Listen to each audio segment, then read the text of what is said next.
Hey, you've tuned into Gila Nehemia Sacred Erotic Poetry, Sacred Sexuality, and Ascension podcast. I'm so excited to be here today. It's Saturday on 31st of July. And as always, before we begin, and I'll get into what this is about in a few minutes, I'd like to always just take a breath, 3 breaths actually, set an intention, and then totally begin my podcast. So if you are at home or any place that's quiet and you have some time, please close your eyes. Please don't do this if you're driving. Please close your eyes and take 3 deep breaths from me from your diaphragm all the way to the top of your chakras 3 times at your own pace.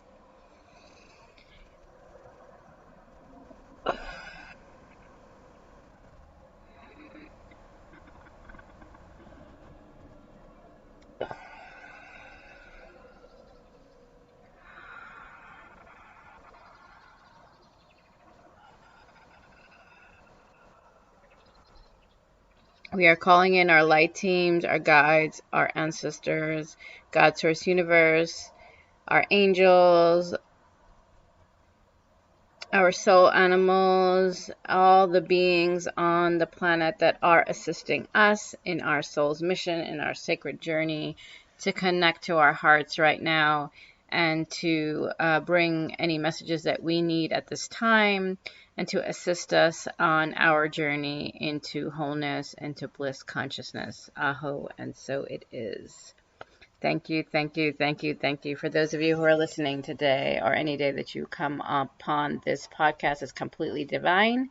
If you don't know me, I'm Gila Nehemia. I am a sacred erotic self-love mentor, writing empowerment coach, spiritual heart guide, and divine feminine healer. I have a number of different things that I do, and you can learn more about them at gilanehemia.com.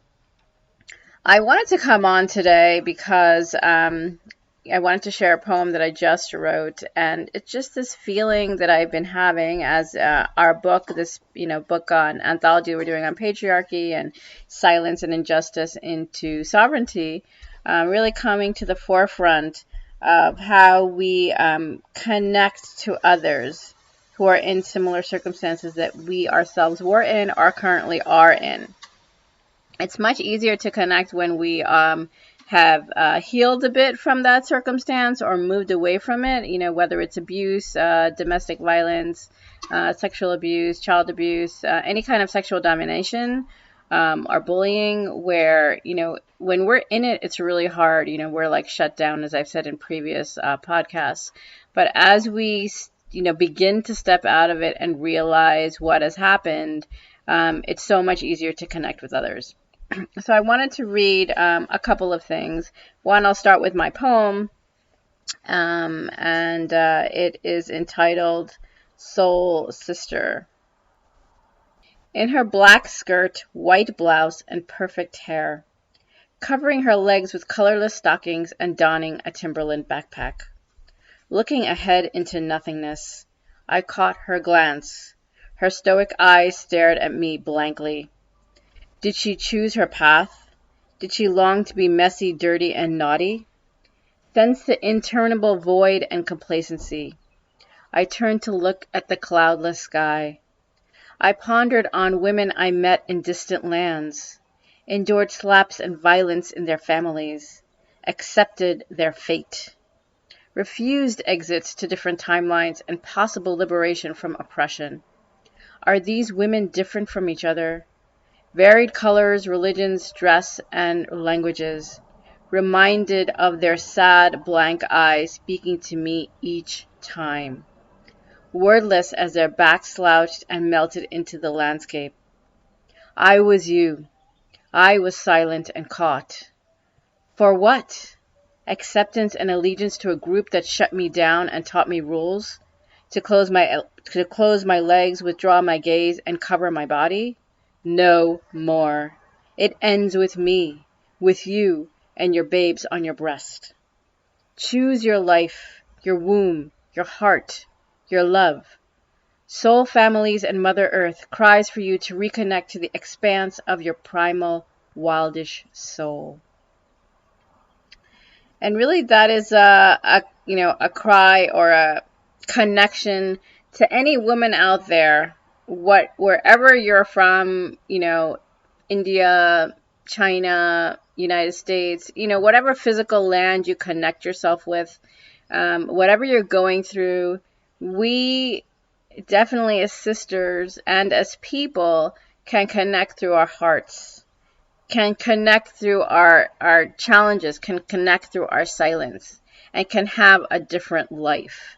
It is a choice. And I realize from being through it myself how difficult it can be, and how seemingly choiceless, or, like you have no choice when you're in it. But in actuality, you always have a choice.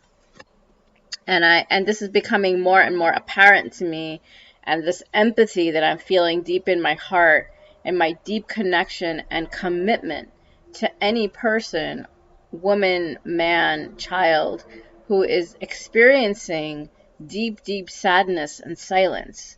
Really, the first step is to reach out. I just watched the movie Wisdom of Trauma by Dr. Gabor Mate, and I think it was premiered a while ago, but now you can watch it in your house for free. And it was just intense. I'll put a link to it. I think there's still a couple of days. So if you're listening to this on the 31st, you still might have a day or two to watch it for free. He talks about addictions. He talks about homelessness. He talks about people in prison. And as a doctor, a medical doctor in Canada, how he was trained and how he worked from obstetrics to palliative care. So he worked all through the spectrum. And for a long time, and he's actually he witnessed the Holocaust, so he has a lot of trauma himself. And then having to really understand the stresses and the let go of that life as a quote unquote medical doctor. And he now advocates for a trauma-informed society in terms of medicine, in terms of therapy, and we get into the lives of people who are homeless, the people who've had addictions, and even those people, who were taking substances. I think I really like this, that I wanted to share, is that sometimes taking the substance was alleviating. As those of us who have been addicted, and myself included, taking the substance alleviated the pain, numbed the pain. So I didn't have to deal with it. For a moment, for an hour, I could feel happy until everything subsided and I came back into my life. And I think for all of his clients, all the people that we saw in that movie, for myself and my clients, it's when we can actually be in a safe space of somebody who cares, someone who's lending their heartfelt kindness and love without judgment or shame. There's nothing, it's just like this safe, sacred space that can help us to confront our truest feelings, to take us back into our childhood traumas of, not feeling worthy or abandoned or being betrayed, or, any of those feelings that I know that you can relate to. So that was just like an eye-opening experience, and that was truly, that helped me to like figure out what do I want to talk about in this podcast. But I had written that poem like a few days ago. Then I read this. I saw this movie last night, and I've been reading the book The Heroine's Journey: Women's Quest for Wholeness by Maureen Murdoch, which I mentioned last week. And so there's a quote in there that I really liked. And again, this was by Kathy Kollwitz, a German artist, was quoted. And I'll read this paragraph. During the distress and horror of Nazi Germany, Kollwitz encouraged herself and others not to lose faith by drawing tender pictures of mothers and children to remind all of the warmth of human relationships. She felt that her work had a purpose, to be effective in this time when people are so helpless and in need of aid. In France, Roman Roland called the work of Kollwitz the greatest German poem of her period. He wrote, "This woman of manly heart has looked on the poor, has taken them into her motherly arms with a solemn and tender compassion. She is the voice for the silence of those who have been sacrificed. like the aspect of the feminine embodied in Kuan Yin, call with her the cries of the people. So I love this line. She is the voice for the silence of those who have been sacrificed. As I was reading that again, it reminded me of Mother Teresa, of like, this motherly figure, the one, Mother Gaia. It doesn't have to be a specific mother. You may have had, like me, a beautiful relationship with your mother. And my mother passed away when I was about 21. So I had a beautiful childhood with her. Of course, there was some disagreements, but, there was that unconditional love I always felt with her, and I can always look back on and feel it. And as a mother myself, I remember some of the beautiful things about her that I share with my children and that I do in my own connection with my kids. But it's not just the connection to the mother, it's also the connection to the planet. So that's also what I wanted to emphasize today, is that our healing with each other as women or as people coming into circles is healing ourselves. As we heal trauma and their trauma-informed societies, we're healing the planet. Dr. Gabor Mate says that. Maureen Murdoch in her book says that. Of course, I believe that. And it's there, we are constantly in a symbiotic relationship. Everything that we do affects everything and everybody else on the planet. And we think we're alone. We think, those of us who've gone through mental illness, we feel like, we're just these silos. But it's totally not true. I think our culture has also separated ourselves, from the community. So, we're living these like in nuclear families. We used to say it in that way, but we are starting to become in some places more of a community, but there is still that sense of individuation, which I totally I'm okay with. Coming from, again, my background is not of the typical like American Catholic background. So because my parents were Indian, family was really, really important, maybe even more so than the individuation, which is why I was actually happy to be growing up in the United States, happy to be able to express my individuality and still be accepted by the group, but yet there were a lot of rules, at least in my case, to be accepted by the group. And I feel like in communities now where they're like-minded people, the rules are compassion, kindness, respect, confidentiality. It's like, I feel like basic rules of relationships. And again, who defines those basic rules? Are those rules agreed upon? Like, whoever works with me, there's an agreement that I have with every person that I work with, especially that I work with one-on-one, but also in a group program. So where I'm saying that, everything here is sacred. Everything, we're respecting each other, we're kind to each other, we don't interrupt each other, we don't judge or shame each other. There are basic rules of engagement in my circles. And so what are your basic rules? It would be my question. Do you feel, one of the biggest things I wanted to share today, do you feel that your story rises above separation in terms of religion, class, language, gender, and other things? Because those things are divisions.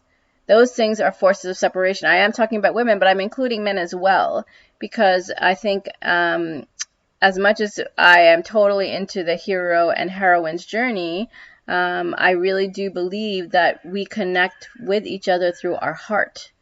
And the more that we can exercise that and not, I used to actually be like kind of anti-men in the sense that I felt like all men were like, out to, sleep with me.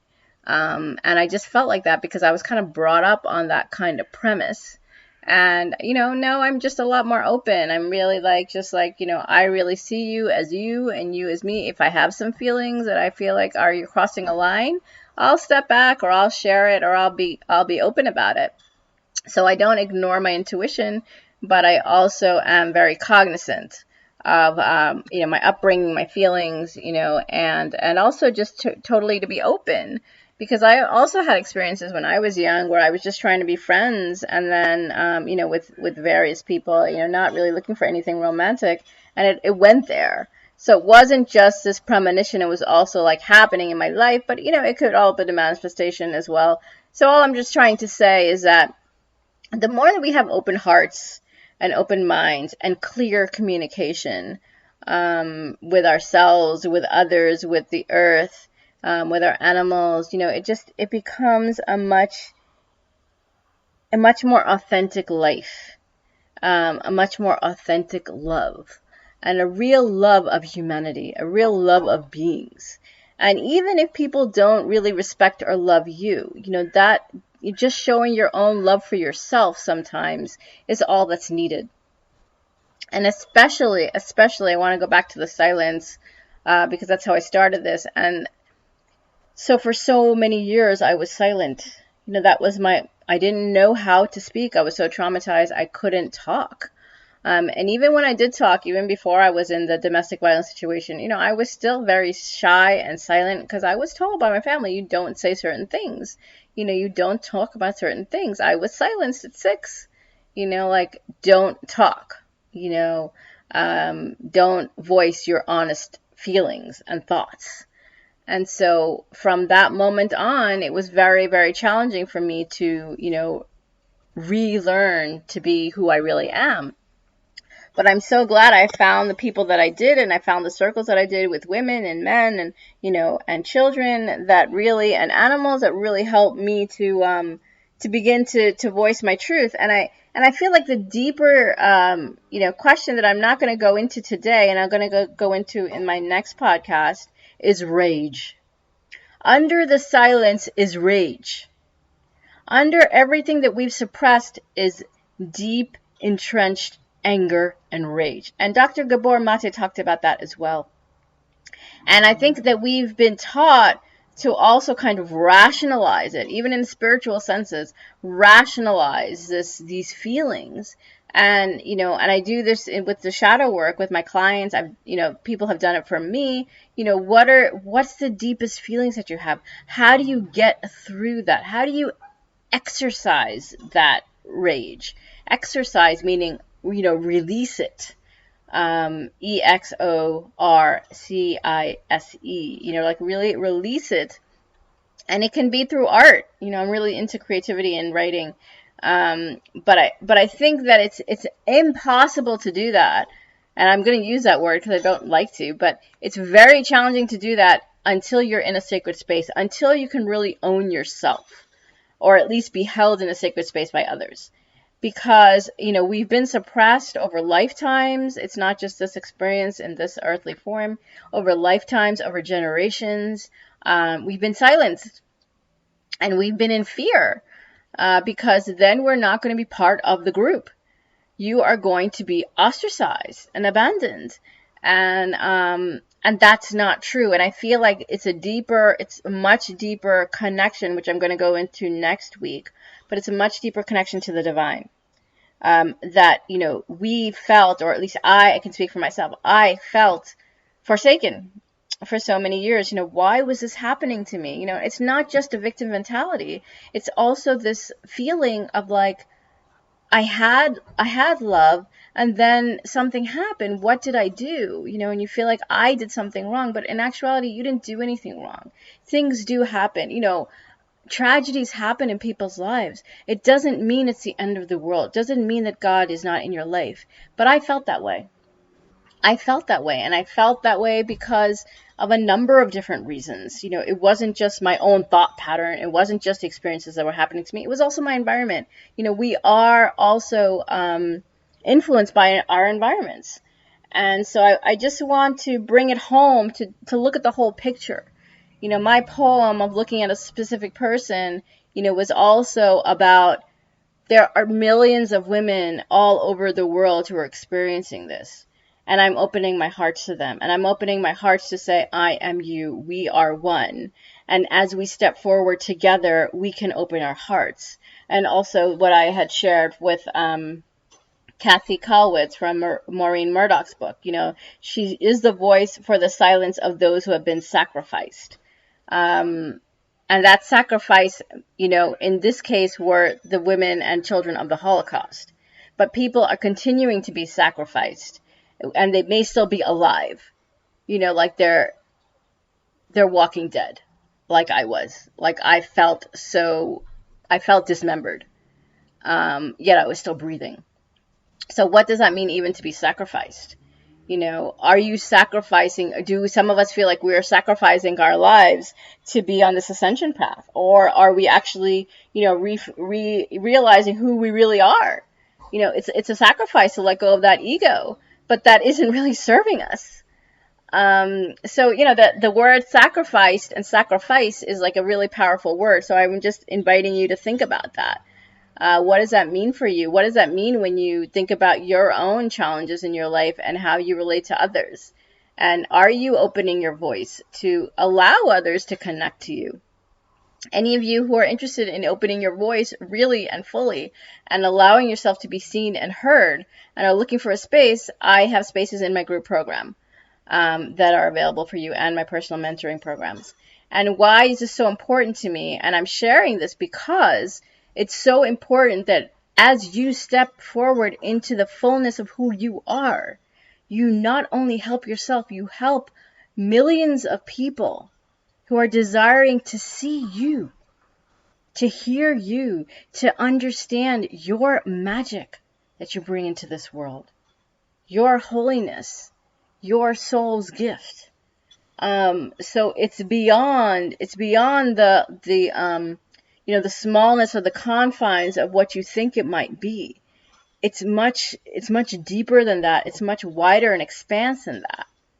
And so it pains me when I see people, and especially meet people, who have exits, who have possibilities to walk through doors, but won't, because of the fear of not being accepted, or the fear of working with somebody who in their eyes, I'll say, for a clear example, when I was in India and I met this woman, she was clearly being abused, and I told her I was too, but for her I was like an example of someone who has been saved, someone who has walked out of the chains. Yet I still had my chains of in my mind. As much as I was free physically, there were still things I was going through. So what I'm trying to say is everyone has this ideal, and we look up to other people. And she did have opportunities that she didn't take, and I hope to God that she takes them. So what I'd like to say is, if you feel like this is an opportunity for you, take the door, open the handle, let the light come in, let it shine into your darkness, and let others see you there. Because it's not just our light that we're shining, it's our wholeness. It's all the colors of ourselves. And the more that we just suppress those situations and those challenges, or even say they're healed and let them go. Yes, they may be. Yes, I may not ever talk about this in a couple of months. I might not. Yet now I feel like I need to.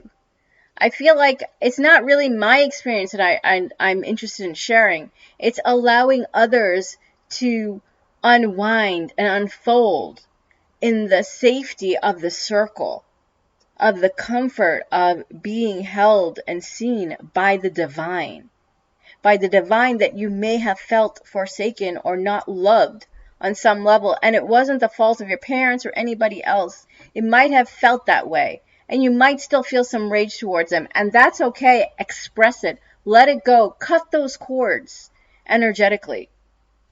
And as you do that, step into the wholeness of who you are. And if you're desiring more assistance and guidance in that, feel free to connect with me. Because, I'm enrolling in my courses right now, and it's really about the upliftment of the planet. If I don't do this, if I don't speak from my heart right now, I'm not helping the planet. That's how important I feel this is. Because it goes right back into Mother Gaia. Eventually, we die, right? At some point, it could be 100 years, 120 years, it could be 86 years, I don't know. It could be any number, right? It could be tomorrow. So the more that we step into our mission and into our purpose and allow Mother Gaia to hold us, and, God, source, universe, like everything, all this beautiful energy to hold us, our angels, because we are the earth. We are stewards of the earth. We are here to help this planet and ourselves heal in a collective sense. So the more that you are, hiding under your blanket like I did and do sometimes, or, shutting yourself off from the world and hiding your gifts, the more that you are not serving yourself and the planet and humanity. It's that important. You are that important. So if this message is resonating with you, connect with me at gilanehemia.com. Send me an email at gila@gilanehemia.com, and let's have a conversation, a serious conversation on how to help each other, because we actually help each other to grow. So I am, sharing this because, like Mother Teresa, all these beautiful people, those beautiful people are us as well. I feel that strongly about it, and I feel really strongly about helping other people who are in abusive situations, because I really I know how it feels like, and writing this anthology with these 10 other authors, and as soon as we know about the publication date, we'll let you know. It's really super important, because I know that people are going to connect to this, and I know it's going to affect them on a very emotional level because of the stories that we share. And I also know that I wish I had that opportunity when I was in the situation, and it may or may not have changed anything. And I knew it mentally in my mind, but emotionally, it was so hard to open my voice. And it has been hard until the last year or two. So for like 50 years, or, probably a little less, probably like 40 years. 40 years, it was really, really hard for me. And, I can really empathize. And that's why any child, if you are a mom or if you have connection with children, to always help them to speak their truth. And it still might be challenging, but to help them to feel safe, to let out their anger, their fear. Anger is also, a modus of creativity. And I've read, like, it's fear, but it's not just fear. It can create. Just like Kali Ma, she destroys and she creates. So allow yourself to get into the rage. Move into the rage. And, I've done it, and I'm going to be doing it again. Like, there's more there. There's always more.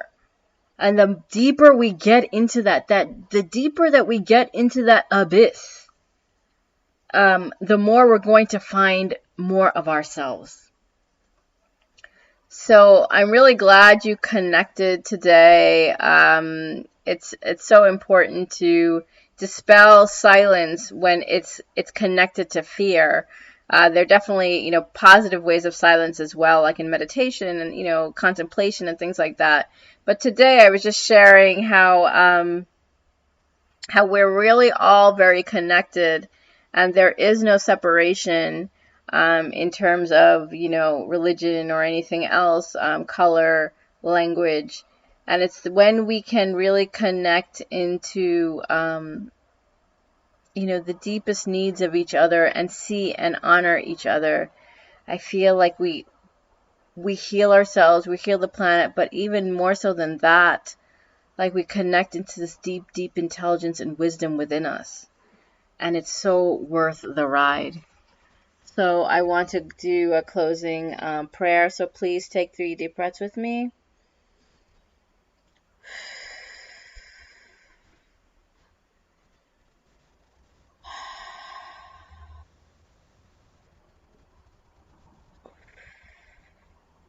Thank you, God, Source, Universe. Thank you, our angels, our light teams, our guides, our ancestors, our spirit animals, to assist us to connect in this beautiful, beautiful space, to allow any messages that needed to come through, to help us to connect into that deep, deep rage, and to allow it to be released. Allow ourselves to utilize that emotion to create.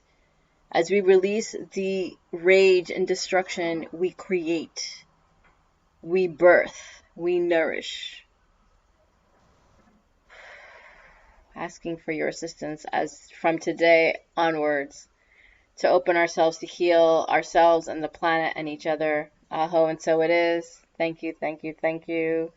If you'd like to connect with me, feel free to connect with me on my website, gilanehemia.com, or send me an email at gila@gilanehemia.com.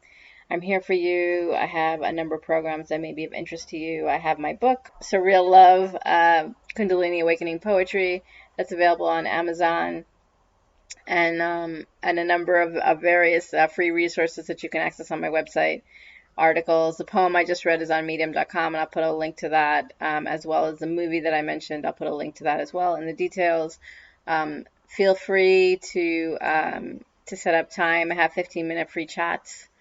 So yes, I'm sending you so much love today and always. And in preparation for Lionsgate 8/8 and the new moon, I definitely recommend to step into that deep, deep abyss within and begin to continue to unfold.